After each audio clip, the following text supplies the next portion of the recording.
الحمدللہ والصلاۃ والسلام علی رسول اللہ اما بعد۔ لعنت کرنا ایک قابل مذمت عمل ہے۔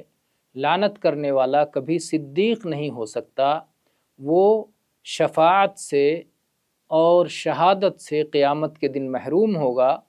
اور اگر کوئی شخص کسی ایسی چیز کی لعنت کرے جو لعنت کا مستحق نہیں ہے تو لعنت خود اسی پر لوٹ آتی ہے، جیسا کہ ابو ہریرہ رضی اللہ عنہ کی حدیث سے فرماتے ہیں کہ اللہ کے نبی نے فرمایا لا ينبغی لصدیق ان یکون لعانا، صدیق کے شایان شان نہیں کہ وہ بہت زیادہ لعنت کرنے والا ہو۔ اور ایسے ہی ابو دردہ رضی اللہ عنہ کی حدیث ہے کہ اللہ کے نبی نے فرمایا لعنت کرنے والے قیامت کے دن شہید اور سفارشی گواہ، شہادت دینے والے اور شفاعت کرنے والے نہیں ہوں گے۔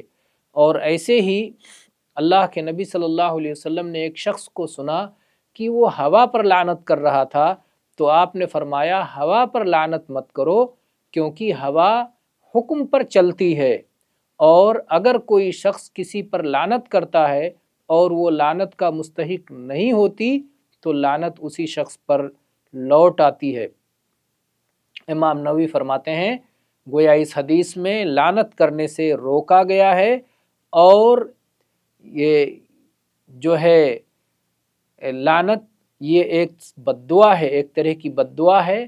آدمی لعنت کے ذریعے سے اللہ کی رحمت سے دوری کی بد دعا کرتا ہے، اور بد دعا کرنا ظاہر ہے کہ اہل ایمان کا اخلاق نہیں ہے۔